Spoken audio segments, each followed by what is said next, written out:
जम्मू आ गए, दिल्ली आ गए, अलग अलग जगह पे आ गए और अभी सरकार उनको करेगी प्रिजन सेटल। मेरी बात समझ गए क्या? सबके साथ मर्डर हो जाता है क्या? सारी बहुएं जला के मार दी जाती? Subscribe for more content. Hello everyone, welcome to Pahuja law academy. आज हम जिस टॉपिक के ऊपर डिस्कशन करेंगे दैट इज, क्या भारत में हिंदू, मुस्लिम, सिख, ईसाई के लिए एक ही कानून हो सकता है? जब हम क्रिमिनल लॉज की बात करते हैं, भारत में क्रिमिनल लॉज यूनिफॉर्म है।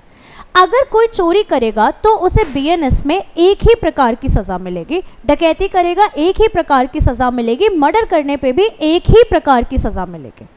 वहाँ पे मैं बात करूँ कॉन्स्टिट्यूशन की, तो कॉन्स्टिट्यूशन भी सारे नागरिकों पे समान तरीके से अप्लाई किया होता है। लेकिन जब मैं पर्सनल लॉज की बात करूं तो हर एक रिलीजन के अपने पर्सनल लॉज होते हैं। वो personal law as, marriage, inheritance, succession, maintenance सबको लेके अलग होते हैं। तो क्या ये पर्सनल लॉज सबके लिए एक समान किए जा सकते हैं? इसी को हम कहते हैं यूसीसी, यूनिफॉर्म सिविल कोड, यानी समान नागरिक संहिता।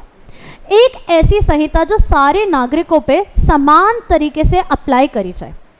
अगर मैं प्रीवियसली बात करूं तो हिंदू लॉ कोडिफाइड नहीं था। ये अपने आप में शास्त्रिक लॉ था जो स्मृति और श्रुति के थ्रू हमें मिला और हमने इस लॉ को अपने अकॉर्डिंगली ही पढ़ा, अपने अकॉर्डिंगली समझा, हमारे शास्त्रीय रिचुअल्स के अकॉर्डिंग समझा। लेकिन गवर्नमेंट ने इसको 1955 और 1956 में कोडिफाई करके एक लॉ बना दिया। लेकिन वहीं पे मैं मुस्लिम लॉ की बात करूं, मुस्लिम लॉ का एज सच इतना कोडिफिकेशन नहीं हुआ है। तो आपको नहीं लगता अगर किसी लॉ में एज ऑफ मैरिज एक है और किसी लॉ में एज ऑफ मैरिज अलग है, किसी लॉ में बाइगैमी अलाउड है, किसी में पॉलीगैमी अलाउड है, कोई लॉ मेंटेनेंस की बात करता है, कोई लॉ मेंटेनेंस की बात नहीं करता है, तो क्या भारत में समान तरीके से अधिकारों को, समान तरीके से नागरिकों की संहिता नहीं लगानी चाहिए? इसी को आज हम डिटेल में डिस्कस करेंगे। तो उत्तराखंड एक ऐसा स्टेट है जिसने समान नागरिक संहिता को अप्लाई किया, यूनिफॉर्म सिविल कोड को अप्लाई किया। तो क्या उत्तराखंड पहला स्टेट है? ऐसा नहीं। इससे पहले गोवा था जिसने पोर्टुगीज सिविल कोड ऑफ 1867 को अपने यहाँ इम्प्लीमेंट किया। हम समझते हैं उत्तराखंड यूसीसी किस बारे में बात करता है। यूसीसी क्या है? ये एक ऐसा लीगल फ्रेमवर्क है जो एम करता है कि जितने भी लॉज हैं उनको ये क्या करेगा, स्टैंडर्डाइज कर देगा, यानी सब लोगों पे एक समान तरीके से ये सारे लॉज क्या होंगे, अप्लाई किए जाएंगे। ये किस किस से रिलेटेड होंगे? मैरिज से रिलेटेड होंगे, डिवोर्स से रिलेटेड होंगे, इनहेरिटेंस से, इनफैक्ट यहाँ पे लिव इन रिलेशनशिप्स की बात करी गई है सारी कम्युनिटीज में। मैरिज से कैसे रिलेटेड? यहाँ एज ऑफ मैरिज जब हम देखते हैं तो यूनिफॉर्म एज ऑफ मैरिज होनी चाहिए 18 और 21, यानी बॉयज़ के लिए 21, गर्ल्स के लिए 18 का जो एज है। लेकिन जब हम मुस्लिम लॉ में देखते हैं तो ये क्या माना गया है, एज ऑफ प्यूबर्टी, जिसमें हमारे पास सागिर, सरीरी और बुलुग होते हैं।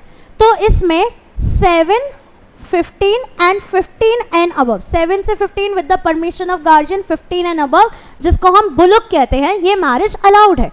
तो यहाँ पे समानता की बात करी गई है। डिवोर्स के भी एक सर्टेन ग्राउंड्स लेट करे गए हैं। ऐसा नहीं जो पर्सनल लॉज में डिवोर्स, तलाक के तरीके हैं, इन सबको यूनिफॉर्म करने की बात करी गई है। इनहेरिटेंस भी मेन एंड वीमेन दोनों को इक्वल राइट होना चाहिए इनहेरिटेंस का, इसकी भी बात करी गई है। और लिव इन रिलेशनशिप को हम कैसे स्टैंडर्डाइज कर सकते हैं, कैसे हम इनको रजिस्टर कर सकते हैं, इनकी भी बात करी गई है। इसकी सिग्निफिकेंस क्या है? सबसे पहली चीज़, ये इक्वालिटी को प्रमोट करता है, ये हमारे आर्टिकल 14 को अपहेल्ड करता है और ये यूनिफॉर्मिटी लेकर आता है हमारे सारे पर्सनल लॉज में। तो किसी को ऐसा फील नहीं होगा कि हमारे पर्सनल लॉ को ना अप्लाई किया, हमारे लॉज को क्यों कोडिफाई किया और दूसरे के लॉ को कोडिफाई क्यों नहीं किया गया। प्लस हमारा आर्टिकल 44 जो है, तो क्या ये जो कानून है क्या ये अनकॉन्स्टिट्यूशनल माना जाएगा? नहीं, क्योंकि हमारा कॉन्स्टिट्यूशन का जो आर्टिकल 44 है ये ही बात करता है यूसीसी के। ये एक डायरेक्टिव प्रिंसिपल है स्टेट पॉलिसी का, जो बोलता है अगर स्टेट चाहें तो अपनी स्टेट्स में, अपने राज्य में यूसीसी को इम्प्लीमेंट कर सकते हैं। अगर मैं आगे बात करूं तो यहाँ पे हम थोड़े इंपॉर्टेंट प्रोविजंस देखते हैं जो यूसीसी में अप्लाई करे गए हैं। सबसे पहले मैरिज से रिलेटेड लॉज। तो यहाँ पे जो एज मानी गई है that is 18 for women and 21 for man. यहाँ पे मैंडेटरी रजिस्ट्रेशन माना गया है। तो हर एक स्टेट के ऊपर होता है कि क्या वो अपनी स्टेट में रजिस्ट्रेशन को मैंडेट करेंगे या नहीं। तो उत्तराखंड ने यहाँ पे इस रजिस्ट्रेशन को मैंडेटरी माना गया है। डिवोर्स एंड एलिमनी, तो जो यूनिफॉर्म ग्राउंड्स दिए, जैसे मैं बात कर रही थी कि ग्राउंड्स कैसे होने चाहिए, जैसे अगर हम तलाक की बात करें, हमने सबसे इंपॉर्टेंट जजमेंट देखी है Shayara Bano versus Union of India, triple तलाक केस। तो क्या एज सच फॉर्म ऑफ तलाक अवेलेबल होने चाहिए पर्सनल लॉज में, क्या ये ग्राउंड्स ग्रांट होने चाहिए? नहीं। तो यहाँ पे इन्होंने क्या किया, जितने भी ग्राउंड्स है डिवोर्स को सबको इक्वलाइज करके सारी कम्युनिटीज पे अवेल कर दिया है। यहाँ पे एलिमनी एंड मेंटेनेंस की भी बात करी गई है। तो पहले ऐसा होता था मुस्लिम लॉ में मेंटेनेंस की जो बात है वो सिर्फ इद्दत पीरियड तक करी गई है, लेकिन इसके बाद अब मेंटेनेंस हर एक विमेन को मिलेगा, ये उनका राइट बन जाएगा। इनहेरिटेंस और सक्सेशन में भी इनहेरिट करेंगे property both son and daughter, man and women दोनों के लिए राइट्स बनाए गए हैं। यहाँ पे एलिमिनेशन हो जाएगा, डिस्टिंक्शन कुछ भी नहीं रहेगा एंसेस्ट्रल और सेल्फ एक्वायर्ड प्रॉपर्टी का। लिव इन रिलेशनशिप्स को मैंडेट कर दिया गया है रजिस्टर कराने के लिए और इनको तभी लीगल रिकग्निशन मिलेगा जब एक लिव इन रिलेशनशिप को लीगल रिकग्निशन मिल जाएगा। तो ये जो रिलेशनशिप है यहाँ पे कुछ भी आपके राइट्स वायलेट होते हैं, आप गवर्नमेंट से उन राइट्स को इन्फोर्स करा सकते हैं।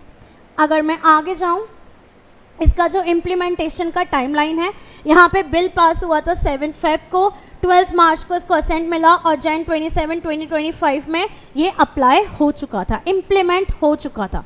इससे जनरल पब्लिक में क्या होगा, ये इक्वालिटी को प्रमोट करेगा। बहुत सारी प्रैक्टिसेस हैं जैसे पॉलीगैमी हो गई, हलाला हो गई, इसके लिए सुप्रीम कोर्ट की लार्जर बेंच को भी केस जो है रेफर्ड है Samina Begum Khan versus Union of India में। शेड्यूल्ड ट्राइब्स को यहाँ से एक्सक्लूड करा गया है क्योंकि इनकी प्रैक्टिसेस और इनके कल्चर बहुत ही सेपरेट होते हैं, जनरल पब्लिक जैसे नहीं होते हैं, तो इस कैटेगरी में इनको एक्सक्लूड किया गया है। अगर कल्चरल कंसर्न्स की बात करें तो बहुत सारे ऐसे प्रैक्टिसेस एंड कस्टम्स हैं जो पर्सनल लॉ में होते हैं, लेकिन यूसीसी की वजह से उन सबको अबॉलिश किया गया है। लीगल डिस्प्यूट्स यहाँ पे सिर्फ पर्सनल लॉ और यूनिफॉर्म कोड का है, लेकिन यूनिफॉर्म कोड को validity article 44 of Indian constitution से मिल जाती है। इम्प्लीमेंटेशन में बहुत सारे चैलेंजेस होंगे, इनको एड्रेस करना होगा हमें, लेकिन अगर इम्प्लीमेंटेशन वैलिड हो जाएगी तो हमारे पास बहुत अच्छे से यूनिटी आ जाएगी। So I hope you understood this thing and thank you everyone. I hope you enjoyed the video.